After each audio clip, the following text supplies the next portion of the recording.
Здравствуйте, это новости Татарстана. О событиях дня расскажем прямо сейчас. В студии работает Регина Ягудина. Важная встреча. На высоком очень уровне сделано. Ну, как обычно в Татарстане получается. О чем Рустам Минниханов и Минтимер Шаймиев говорили с Владимиром Путиным, расскажет Дмитрий Аренин. Все лучшее детям. Хочу всем пожелать успехов в вашей благороднейшей работе. Новый перинатальный центр открылся при участии Владимира Путина. Как долгожданный объект выглядит изнутри. Какие возможности здесь появились для будущих мам, покажет Рамиль Шайдуллин. Первый хоспис в стране, который лично открыл президент России. Рад то, что открылись. А кем открыл? Добрый путь, дорогу дал. Глава государства. Казанский хоспис «Наташа» уже в понедельник примет первых пациентов. Его особенности работы в репортаже Вероники Гайнудиновой.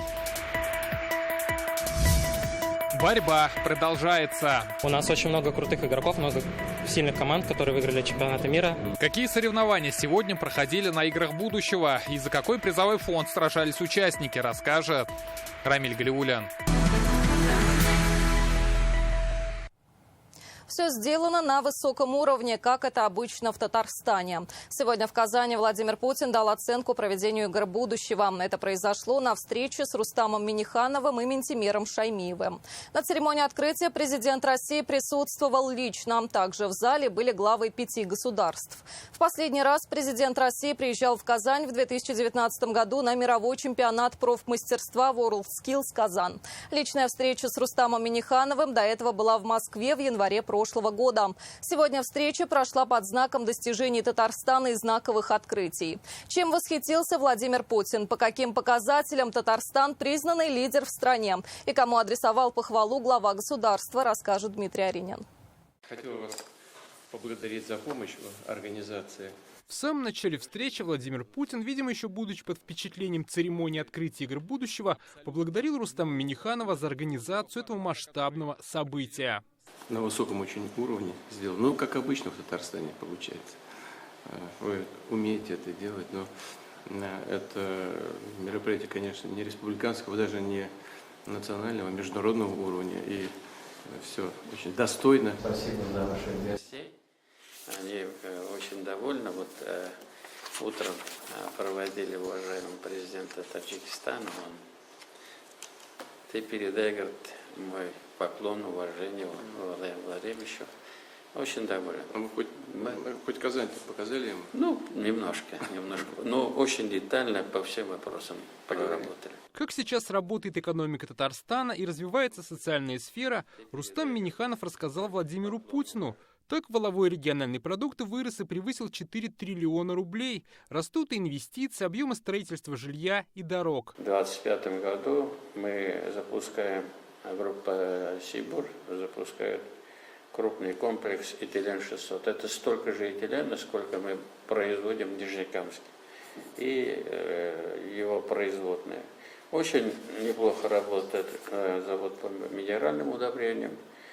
Более 1 миллиона тонн минеральных удобрений. Извини, пожалуйста, Рустам. Смотри, у вас обрабатывающий сектор вырос так. Да, мы за счет переработки обрабатываем. Вот это, вы правильно заметили, это очень важная оценка, то, что мы доля не сырьевой, а доля... Не сырьевой экспорт тоже в 2 раза. Да, она выросла. Практически. Значит, в экспорте 65%, в промышленности 71,2%. Очень хорошо. Также Рустам Минниханов рассказал о поддержке бойцов СВО и их семей. Владимир Путин отметил работу образовательного проекта «Алабуга Политех». Сегодня здесь учатся более 2000 студентов, а через год-полтора станет около 10 тысяч. Переходя к новым проектам, к беседе присоединился государственный советник республики Минтимер Шаймиев. Первого президента Татарстана Владимир Путин приветствовал особенно тепло.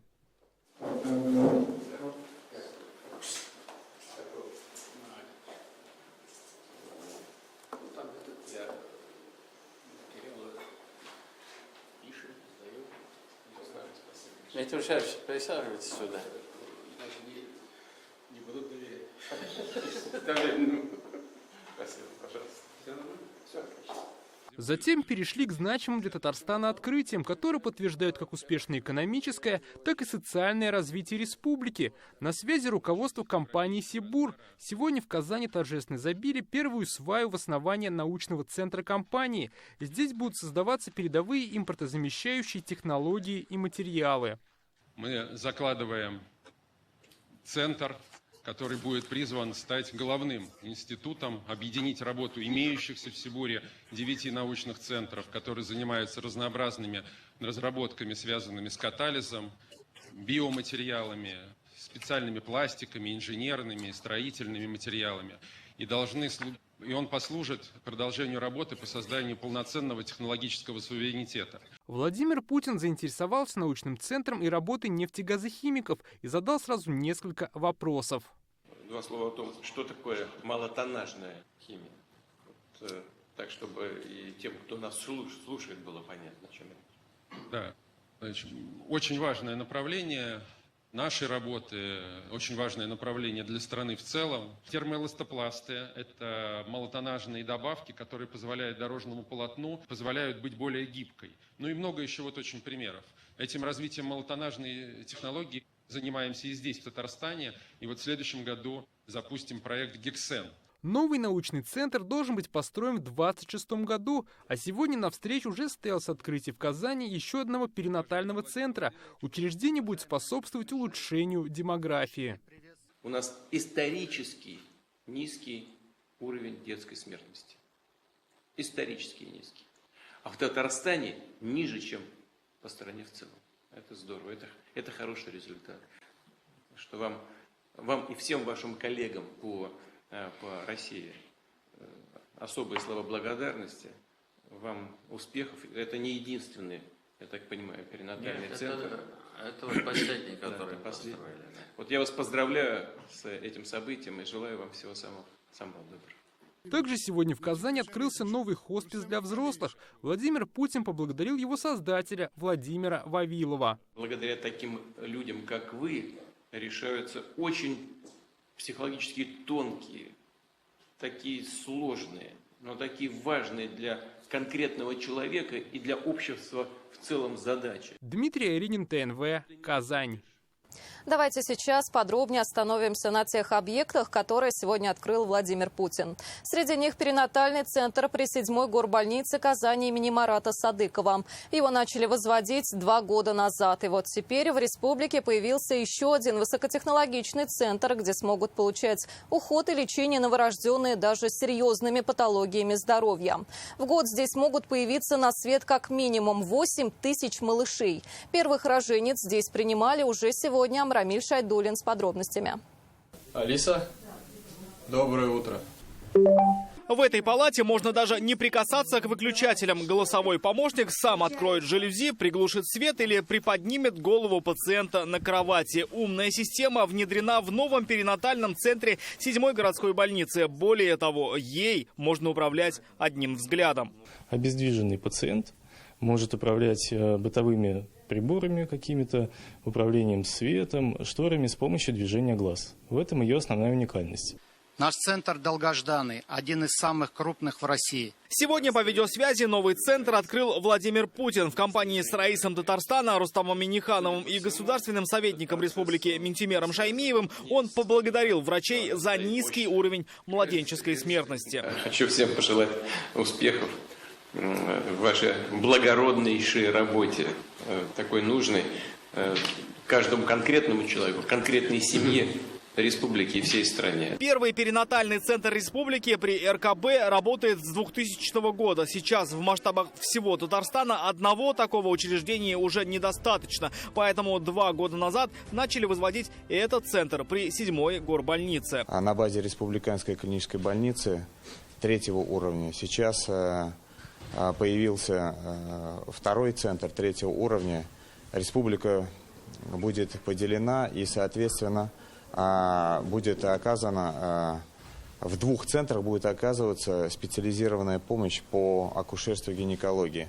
Город Казань и ближайшие районы будут маршрутизироваться в этот перинатальный центр, где мы будем как раз оказывать как 3-й уровень помощь роженицам, беременным 3-го уровня. 3-й уровень на языке врачей означает возможное наличие у матери или ребенка тяжелых патологий. А значит, уже на раннем этапе здесь можно будет вылечить малыша как медикаментозно, так и хирургически. Новый центр отличает и наличие, по сути, уникальных операционных, где многое зависит не только от опыта хирурга, но и высокотехнологичного оборудования. Например, здесь можно проводить гибридные операции как матери и ребенку в случае внутриутробных патологий. А вот эти камеры и мониторы позволят в сложных ситуациях связаться как с РКБ, так и с московскими коллегами. В новом центре дети и их матери будут проходить реабилитацию. Отдельные кабинеты есть для врожденных заболеваний центральной нервной системы, для патологии органов дыхания. Есть даже отдельный вход и помещение для родов для болеющих. Врачи говорят, таких боксов не хватало в пандемию. Скорая помощь подъезжает отдельно, не в центральный приемный покой, куда подъезжает, а отдельно. То есть женщина заходит, она здесь, происходят роды или кесарево сечение, потому что кровать трансформена, может и под операционный развернуть. И отсюда она выписывается с новорожденным. В новом перинатальном центре будут трудиться 200 врачей. Кабинеты оборудованы самым современным, отечественным и зарубежным оборудованием. Есть здесь инкубаторы для выхаживания недоношенных малышей. Новый центр рассчитан на 8 тысяч родов ежегодно. Рамиль Шайдулин, Алмаз-Единов, ТНВ, Казань. Сегодня Владимир Путин отдельно отметил заслуги известного благотворителя, его тезки Владимира Владимировича Вавилова. Благодаря его усилиям и помощи меценатов в Казани заработал 2-й хоспис. В 2017-м президент России лично вручил Владимиру Вавилову государственную премию за открытие 1-го хосписа. И тогда он пообещал, что обязательно построит 2-й для взрослых, и обещание свое сдержал. Так, спустя 7 лет глава государства открывает Центр паллиативной помощи. Здесь проходить реабилитацию могут и участники СВО. Только что открытый центр увидела Вероника Гайнудинова. Мы имеем возможность сегодня представить вам и с вашего разрешения начать работу 2-го современного хосписа. Есть такой уникальный человек, господин Вавилов.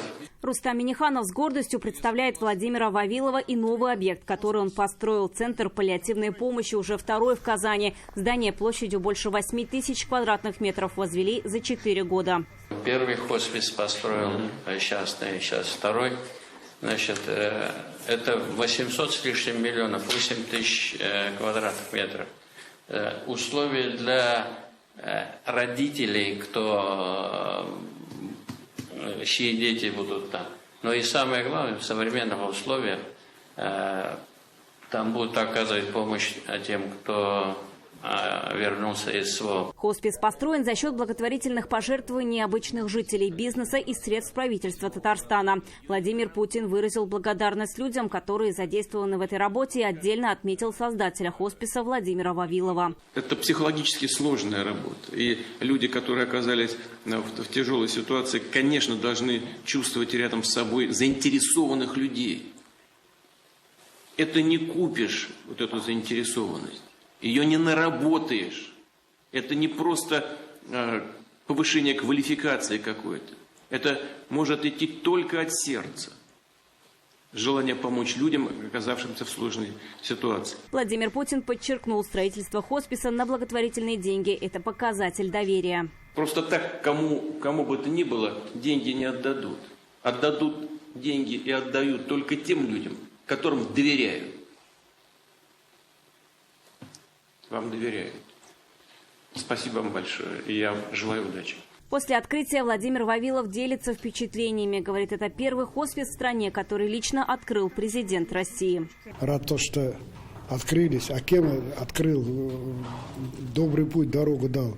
Глава государства, наш президент. Это проект, выстраданный душой, выстраданный опытом уже 10-летнего работы 1-го хосписа. Много чего мы изменений внесли, потому что знаем уже, как работать. Хотя 1-й хоспис хорошо работает, я знаю, что это будет еще лучше работать. Те люди, кто нуждается в этом, в нашей помощи, они будут ее полностью здесь получать. В хосписе будут оказывать помощь пациентам с онкологическими и другими тяжелыми заболеваниями. Здесь двухместные палаты на 60 коек с возможностью расширить до 80. В каждой палате специальные электрические кровати, кислородные концентраторы. Мы для себя сделали вывод, что палаты должны быть больше, что были достаточно условий и для ухаживающих тоже. Дело в том, что мы здесь, вот в отличие от того хосписа, организовали еще и гостевые комнаты для ухаживающих. Отдельное направление работы – помощь в реабилитации участников СВО. Владимир Владимирович Вавилов, можно сказать, великий человек. Это гордость всего Татарстана. Большое ему спасибо за то, что он открывает на территории этого хосписа центр реабилитации для военнослужащих. Это очень важно, это нам необходимо. Еще одно отличие нового здания от старого – это его большая площадь, соответственно, и большие возможности. На этой огромной площадке появится центр реабилитации, где можно будет заниматься, в том числе и на спортивных тренажерах. Их уже начали завозить. В новом хосписе будут работать порядка 100 человек. Первых пациентов начнут принимать уже в понедельник. Вероника Гайнудинова, Лисан Саитова, ТНВ, Казань. Также сегодня Владимир Путин поздравил с юбилеем Казанское командное танковое училище. Президент исполнил просьбу выпускника вуза Героя России Расима Баксикова, который участвовал в церемонии открытия хосписа. Сегодня Казанскому танковому училищу исполнилось 105 лет. Учебное заведение несколько раз меняло название, но главная задача неизменна. За всю историю оно подготовило более 10 тысяч офицеров, часть которых получили высокие звания генералов. В наши дни 90% выпускников танкового училища – участники СВО, удостоенные государственных наград. 22 танкиста получили звание Героя России. Прошу вас поздравить личный состав училища и всех выпускников нашего славного училища. Это кузницы героев России. С удовольствием это делаю. Завтра у нас день такой праздничный для всех военнослужащих, да и для всей страны, потому что у нас в России испокон веков ценили и ценят защитников Отечества, ценят ваше мужество, героизм, ценят вашу готовность к самопожертвованию ради интересов Родины, ради ее будущего, ради будущего наших детей. Поэтому училища подобного рода, как в Казани, они являются основой для кадрового становления офицерского состава всей Российской Федерации. Ваши выпускники проявляют себя самым наилучшим образом в ходе боевой работы в специальной военной операции. И я, конечно, с удовольствием поздравляю всех преподавателей, курсантов, выпускников этого училища. И желаю вам всего самого доброго. Особенно приятно делать это в преддверии 23 февраля. Владимир Путин совершил полет на ракетоносце Ту-160М. Накануне он осматривал модернизированный самолет в цехах, предложив дать одному из ракетоносцев имя Минтимера Шаймиева. А сегодня президент вновь вернулся уже на взлетную полосу Казанского авиационного завода. Как прокомментировал Дмитрий Песков, вчера глава государства принял решение совершить полет. Стратегический ракетоносец поднялся в небо вместе с президентом на борту. Полет продлился полчаса. Самолет вернулся обратно к авиазаводу, и Владимир Путин поделился впечатлениями. Он отметил, техника готова к приему вооруженные силы страны. Техника отличная. Она действительно нового поколения. Как я сказал командиру судна, сейчас еще раз скажу, руководству Министерства обороны, конечно, можно принимать в состав вооруженных сил. Из-за штурвала Ту-160М Владимир Путин пересел на КАМАЗ. За рулем грузовика он проехал по новой трассе М-12. Вместе с вице-премьером Маратом Хуснуллиным президент прибыл на многофункциональную зону дорожного сервиса на 727-м километре. Здесь главе государства доложили о перспективах развития автострады. Сегодня у Рустама Минниханова продолжились встречи с главами государств, которые приехали на церемонию открытия игр будущего. Утром Раис Республики принял президента Таджикистана Эмомали Рахмона. Сейчас товарооборот между Татарстаном и Таджикистаном 30 миллионов долларов. Как отметил Рустам Минниханов, его можно нарастить. Компании республики готовы поставлять свою продукцию, и Татарстан ждет у себя товары из Таджикистана. Эмомали Рахмон предложил провести таджикско-татарстанский бизнес-форум в рамках рамках конференции по сотрудничеству России и Таджикистана. В частности, высокий интерес к сотрудничеству в нефтехимии, сельском хозяйстве, здравоохранении и информатизации. Я бы попросил вашего поручения, чтобы мы отработали с профессиональными училищами, где наши предприятия готовили бы для себя специалистов. Мы готовы выехать, и, значит, промышленный блок, и наш образовательный блок, чтобы они уже у себя дома получили хорошие специальности там, по станкостроению, по мехатронике, по электротехнике. То есть те специальности, которые сегодня очень в России нужны. Ну, они приезжают, как-то на подсобных работах этих. Зачем? Очень много специальностей нужны для строительного комплекса. Очень много нужно для жилищно-коммунального. Не просто он там... Во-первых, хороший заработок у него должно быть. То, что ваши граждане, они дисциплинированные, работоспособные. Рустам Минниханов и Эмомали Рахмон вручил орден Дуслык. Как отметил гость, сейчас у республик появится еще одно направление для сотрудничества – это спорт. Напомним, накануне Эмомали Рахмон посетил церемонию открытия игр будущего. Президент Таджикистана оставил сегодня запись в книге почетных гостей. Цитата: «Приятно вновь посетить славный город и символ его многовековой истории, уникальный историко-архитектурный памятник Казанский Кремль». Татарстанцам он пожелал добра и процветания. Эту высокую награду Республики Татарстан отношу прежде всего к народу моей страны. Мы настроены и далее активно продвигать весь комплекс торжественно-российского взаимодействия, в том числе на уровне регионов. Сегодня на основной площадке игр будущего на Казанэкспо продолжились соревнования. Шла борьба за выход в полуфинал популярной игры Dota 2. Билеты на него были распроданы за несколько минут. Чтобы посмотреть на шоу, зрители приезжают из соседних регионов. Многое на кону и у игроков. Спортсмены сражаются за призовой фонд в $1 миллион. Также сегодня выпустили в обращение почтовую марку, посвященную играм будущего. Рамиль Галиуллин обо всем по порядку. Это похоже на деталь современного компьютера. Именно так выглядит Кубок киберчемпионов. Главная награда турнира, которую получат победители первых в истории игр будущего. И эти ребята уже в 2 шагах от заветного трофея и призовых в $1 миллион. Если перед мониторами все спокойно, то на большом экране настоящие баталии. Это четвертьфинал по популярной игре Dota 2. Сложно будет здесь проймать без того. Игра, вышедшая больше 10 лет назад, быстро обрела популярность во всем мире. 2 команды по 5 игроков сражаются друг с другом до тех пор, пока не разрушат базу одной из них. Одни из фаворитов игр – китайский коллектив LGD. Ребята дважды финалисты самого крупного турнира по Dota 2 – International, проще говоря, чемпионата мира. Вот и сегодня ребята уверенно прошли в 1/2. До свидания, ребята. Из него на первой победа LGD на первой карте. Как говорят игроки, стать фиджитал-спортсменом может каждый. Надо только найти единомышленников и собрать команду. И если вы думаете, что это просто игры за компьютером, то это не так.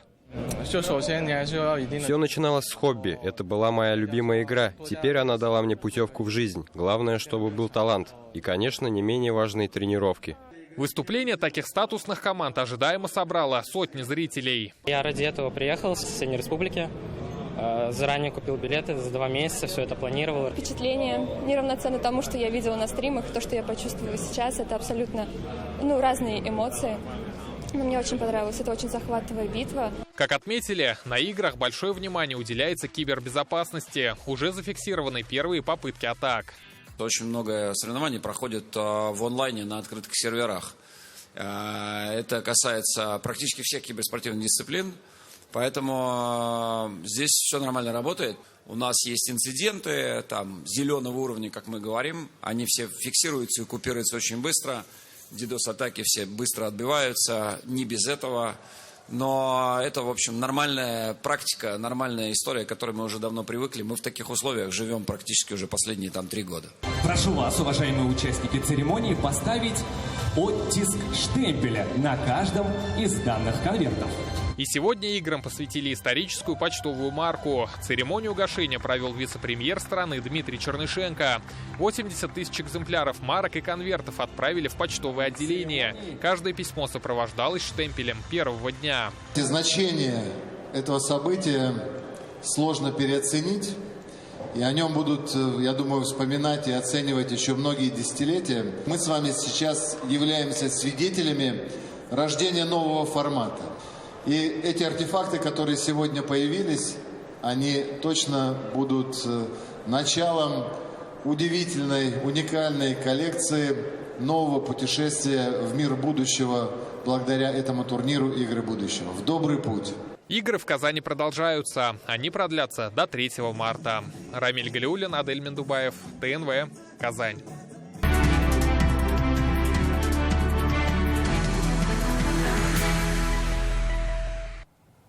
Это был последний короткий рабочий день недели. Нас ожидают морозные выходные.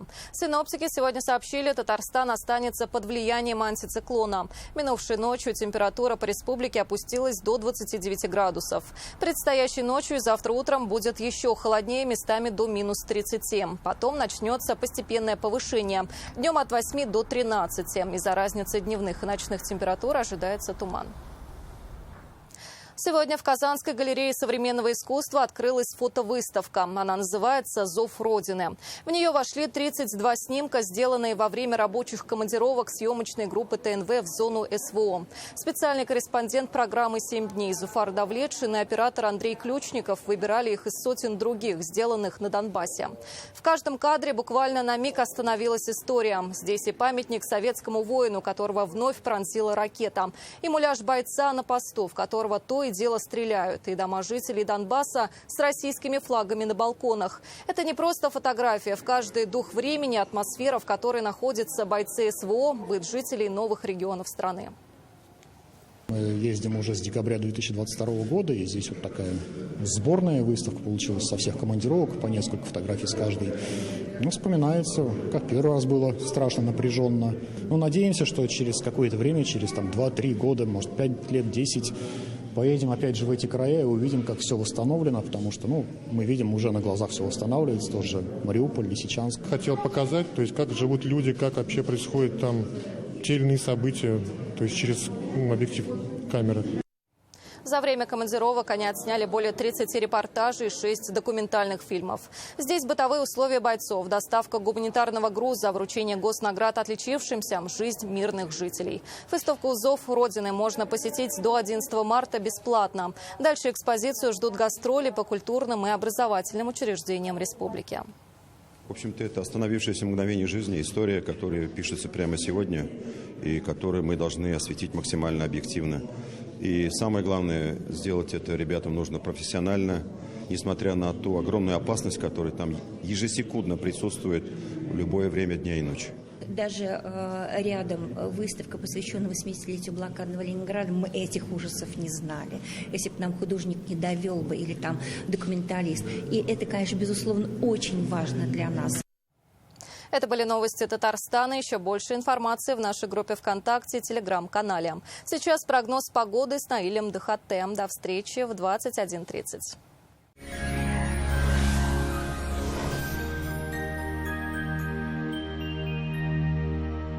Здравствуйте, Исян Мсис. В Татарстане в предстоящие сутки погода будет устойчивой. Подробнее через пару секунд. Скоро весна, а значит время обновления. Успейте заказать кухню или шкаф-купе по вашим размерам по сниженной цене от Daniel Master. Только до конца февраля скидка на корпусную мебель 20%. Все подробности по телефону в Казани 2 167 166. По данным сервиса Яндекс.Погода, в Арске, Кукмаре, Балтасях облачно с прояснениями. Небольшой снег. Температура днем от 11 до 12 градусов мороза. Ночью от 15 до 17. В Буинске, Кайбицах и Апастово переменная облачность, без осадков. Температура минус 10 днем и 14-15 ночью. В Аксубаево, Нурлатах и Новошишминске почти повсеместно ясно. Осадков не прогнозируют. Температура 12-13 днем и 20-23 ночью. В Набережных Челнах, Актаныше и Сарманово тоже ясно. 10-12 днем и 18-22 градуса ниже 0 ночью. В Альметьевске, Бугульме, Азнакаево также будет светить солнце. 10-12 днем и 20-23 ночью. В туристических городах республики примерно такая же картина. В Свияжске температура днем 9 градусов. Будет облачно. Пройдет небольшой снег. Ночью 13 градусов мороза. В Болгарах минус 11 днем и минус 17 ночью. Здесь будет ясно и без осадков. В Елабуге облачно с прояснениями. Снега не обещает. Температура 11 градусов днем и 20 градусов ниже 0 ночью. Банк Аверс оказывает весь спектр банковских услуг для частных лиц и корпоративных клиентов. Для бизнеса банк предлагает услуги по расчетно-кассовому обслуживанию, кредитованию, банковские гарантии и продукты с возможностью эффективно размещать свободные денежные средства.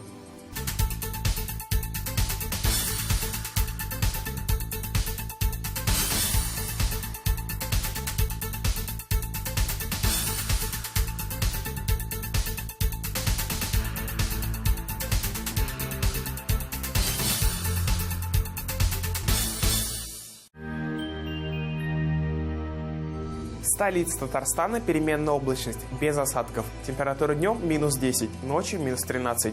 Атмосферное давление высокое, 769 миллиметров ртутного столба.